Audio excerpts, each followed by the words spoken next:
Mesdames, messieurs, plongeons dans l'univers aquatique du 36e long métrage de Disney sorti en 1989, La Petite Sirène.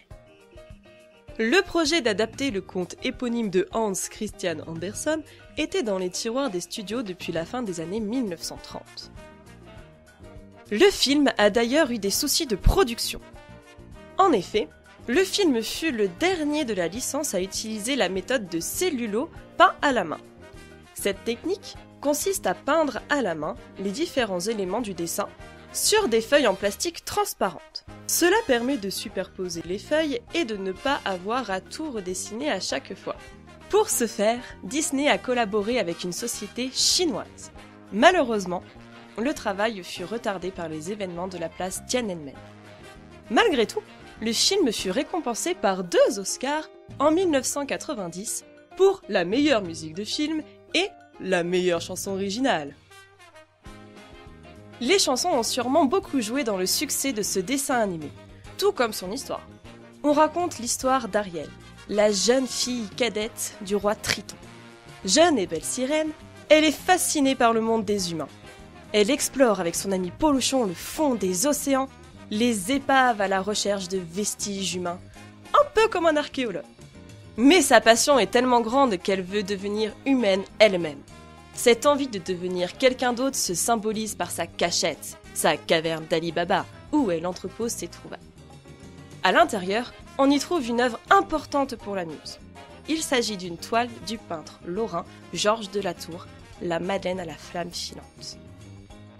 Georges de la Tour fait partie de l'époque moderne, c'est-à-dire fin du Moyen-Âge jusqu'à la Révolution française en 1789.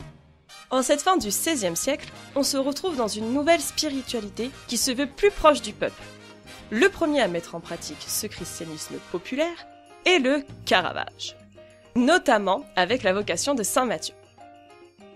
La proximité avec le public se traduit par l'utilisation de décors, de vêtements contemporains. De la Tour s'inspire beaucoup de tout cela. Chez lui, le récit biblique n'est plus traité de manière glorieuse, mais apparaît comme une scène de la vie quotidienne, représentée de manière simple et grave.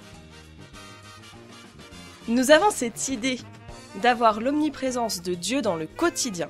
Le tableau représente Marie-Madeleine en pleine réflexion. Marie-Madeleine, ou la Madeleine, est un personnage biblique. D'abord pécheresse, elle abandonna son mode de vie pour suivre Jésus dans sa quête. Dans notre œuvre, Madeleine est assise, le visage soutenu par sa main. Elle est en pleine réflexion, en contemplation devant la flamme d'une bougie. On voit qu'il s'agit d'une pécheresse grâce à son vêtement extrêmement décolleté. Nous voyons son épaule nue. La bougie et le crâne qu'elle tient dans sa main placent cette œuvre dans la catégorie de la vanité, c'est-à-dire les œuvres qui renvoient au temps qui passe, à la condition de mortel des humains. Cela accentue l'idée de méditation. L'artiste saisit l'instant où l'on voit le désir de repentance, de choisir une autre vie. Tout cela se passe dans un cadre sombre et silencieux. Il ne s'agit donc pas d'une scène narrative.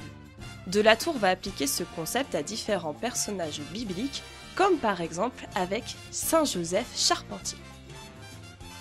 La place de cette toile dans la grotte aquatique d'Ariel n'est pas anodine. On peut trouver des similitudes entre les deux personnages.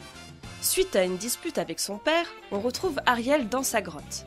La cachette est éclairée par une seule source de lumière, comme dans notre œuvre. Cette lumière symbolise une ouverture vers le monde des humains. En effet, dans la chanson « Partir là-bas », les moments où Ariel nage vers la lumière sont ceux où elle exprime son envie d'être humaine.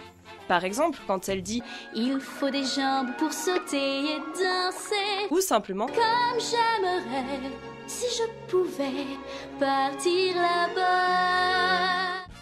Et quand elle s'aperçoit que son rêve est inaccessible, elle redescend sur le sol de sa caverne. La grotte accentue l'impression d'intimité. Madeleine, dans l'œuvre, semble être, elle aussi, dans une caverne. Nous retrouvons aussi le jeu des lumières avec l'utilisation du clair-obscur. Cet effet consiste à moduler la lumière sur un fond d'ombre, suggérant ainsi le relief et la profondeur. La lumière de la bougie dans le tableau éclaire le visage de Marie-Madeleine ainsi que sa poitrine en liant ainsi sa vie de pécheresse et sa vie de repentance. Le jeu des reflets de l'eau dans l'espace sombre de la caverne reprend cette idée. On met en avant ici la beauté des objets humains, tout en nous rappelant qu'on se trouve sous l'eau. De même, on retrouve l'aspect silencieux et calme dû au monde aquatique. La collection des vestiges reprend le thème de la vanité, avec les sabliers, les montres. Ariel est dans son monde, son lieu d'évasion, où elle rêve d'être quelqu'un d'autre. Une personne qu'elle devra devenir en faisant des choix. Le choix de ne plus être une sirène et de vivre dans le monde des humains. Elle va devoir faire des sacrifices pour arriver à ses fins. Il faudra qu'elle quitte son monde, son père, ses sœurs, ses amis. Elle perd tout. Suite à une dispute violente avec son père, elle perd tous ses trésors. Puis, pour devenir humaine, Ariel donne sa voix à Ursula, la sorcière des mers. S'il y a bien une chose qui caractérise Ariel, c'est sa voix, et depuis le début. Sébastien le fait remarquer dès la première fois que l'on parle d'elle. Elle a une voix exceptionnelle. Dans la chanson de présentation de la famille royale, on nous dit qu'elle a une jolie voix de cristal. De même, la seule chose que retient le prince Eric quand elle le sauve, c'est sa voix, et de fait, ne fait le rapprochement que quand elle la retrouve. Ariel perd tout pour devenir humaine comme Marie-Madeleine va tout quitter pour suivre Jésus. Pour rester humaine, Ariel doit traverser des épreuves. Il faut que le prince l'embrasse et Ursula va essayer de la tuer. Elle va tout faire pour qu'Ariel n'arrive pas à garder sa forme humaine.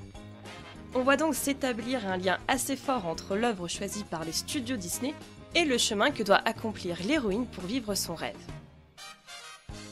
Voici tout ce que la muse avait à vous dire pour cette œuvre, en espérant qu'elle ne vous ait pas menti.